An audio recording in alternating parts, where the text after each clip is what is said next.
to make sure they don't?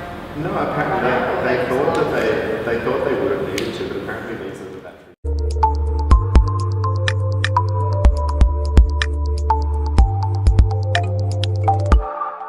Hi, I'm Tanil. Hey, I'm Jordan, and we're from #Good, and today we're here with Gareth Belling. First things first, what got you into dancing? I was doing a dance course at school, and a friend of mine said you'll never get good marks in this unless you got some ballet classes and get some good technique. So And mind you were quite late getting into ballet. Yeah, before my 16th birthday when I started ballet classes. I had a great teacher at the state school and who was incredible and really inspired us to want to dance, even though I really couldn't at the stage. Like run, step, hop was a struggle. Did you feel like it was more like you felt you had the potential, or you just had the passion? Yeah, I think it was just the passion. Like I didn't ever assume that I would end up being a ballet dancer. Like it was a dream or it was a thought, but it was just seemed so unattainable and so impossible, I suppose. So going from a 16-year-old ballet dancer, how did you transition into a choreographer? I ended up in Queensland Ballet as a dancer, and I was dancing here for a couple of years, and then a good friend Ben, who is the violinist in Collusion, I told him too many times probably that I wanted to try some choreography, and so he said, here's a piece of music, go find a dancer, we've got a show in 8 weeks, make a solo. So tell us about your time in Switzerland. So I'd done a bunch of choreography I made this solo and then showed the director at Queensland Ballet, and he liked it, so he gave me a bunch of opportunities, and I was lucky I got selected for a job mentorship, which was an Australian government funded program, which paired you selected a mentor, and my mentor I selected was Niels Christie, who is a Dutch choreographer, and he was working with the company a lot at the time. At the organisation, they select 6 choreographers, and this was the last year that it ever ran, so it was super lucky. Meant to be. Yeah, selected 6 choreographers, and then the organisation hired 24 dancers, and we got to choreograph on them every day for 2 weeks. And you were the only Aussie as well? I was the only Aussie, and I was the only person that only spoke English. Everybody else spoke at least 2 languages. Like, it was very... Nothing like being in the deep end. The director of the program, Nigel Charnock, was an English dance theatre maker, so he was an original member of Deviate dance company, Lloyd Newson's company, so he was like way out there and crazy and amazing. And for someone that had only had experience in classical and classical contemporary ballet, I think they chose me because they wanted to like throw me in the deep end and see awesome. what I could do. And so it really opened a world up to me. I finished dancing at the end of 2012 because I was getting a little bit old and rickety. And wanted to really focus on choreography. And it's really good that you can do both, though, if you wanted to. Like, you can choreograph and you can dance as well. So you have that nice even balance. Yeah, and I always when I was still dancing full time, I explained it a little bit that it was like 2 different languages, I suppose. It's like they're speaking 2 different languages.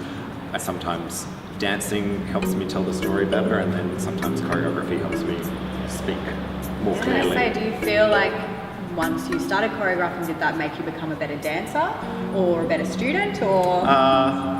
Maybe not. Yeah, it's interesting. Once you start opening that part of your brain up to movement possibilities, I found that I was then questioning the movement more and analysing and seeing where it would fit or how it could improve, which is not great when you're in the quarter ballet and you're trying to be the same as everybody else. Yeah. So I love when you were talking about your time in Switzerland, you were kind of smiling and it was more exciting than it was nervous. Was there a time while you were over there or in the lead up to maybe doing that mentorship that you thought, maybe I shouldn't, maybe this is too much?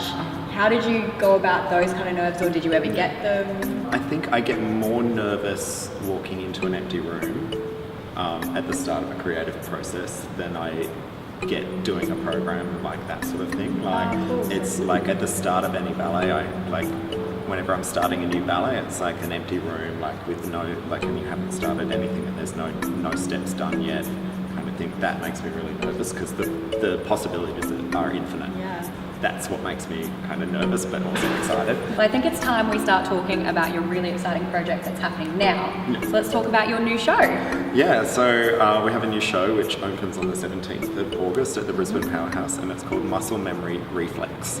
And it's a show with Collusion, and they're playing live. It's a string quartet playing live on stage with 16 of Queensland Ballet's. Which is just amazing. Oh, it's incredible. Because live music and live art dancing all together. Yeah. Incredible. Yeah, and then also with Queensland Ballet Academy's pre-professional dancers. So how old would that be?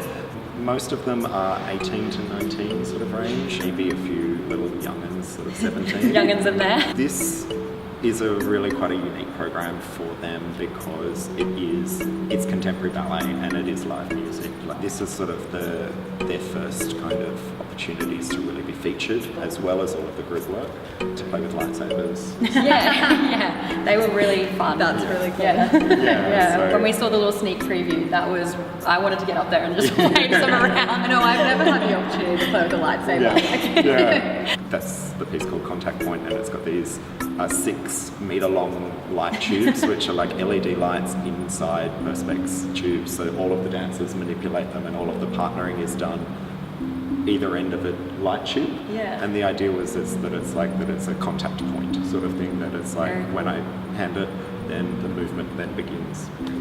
Very cool. You wouldn't want to get the wrong angle. Is it going to be mostly like bare lights and just having them as the focus? Or? Yeah. So there's no actual, for both ballets actually, Yeah. there's no set pieces. It's just a bare stage. Oh, beautiful. really The other piece, the second piece, which will actually be the first piece in the evening, is called Before. And it happens before the other one? Yeah, it does. And so I love that idea of like the endings are new beginnings, and that sort of that elasticity or that pull between what's an ending and what's a beginning. So why we called it Before, because it was sort of like, it's before the end.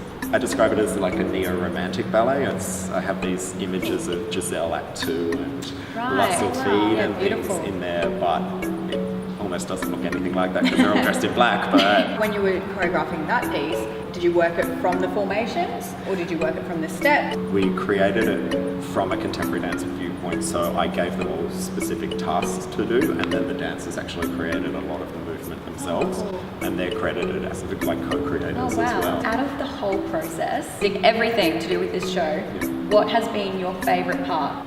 I think the favourite part is seeing the dancers take these steps and then find their own way through the steps and find a unique story in the steps for themselves. I'm really excited to see the show.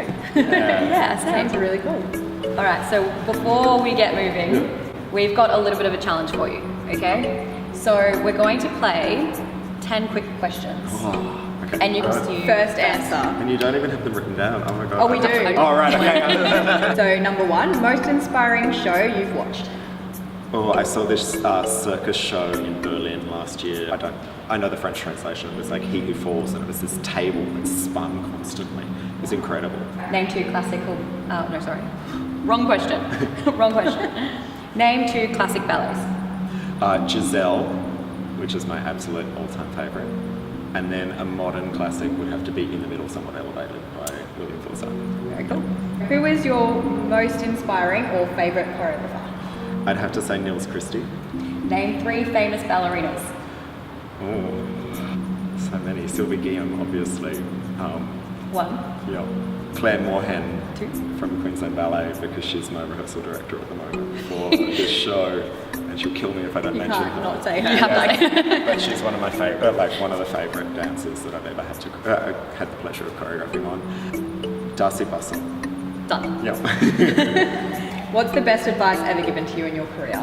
That's a hard, quick answer. It is a really It's hard a really one. hard, quick answer, but I can remember years ago I was going to give up because I didn't think I was good enough.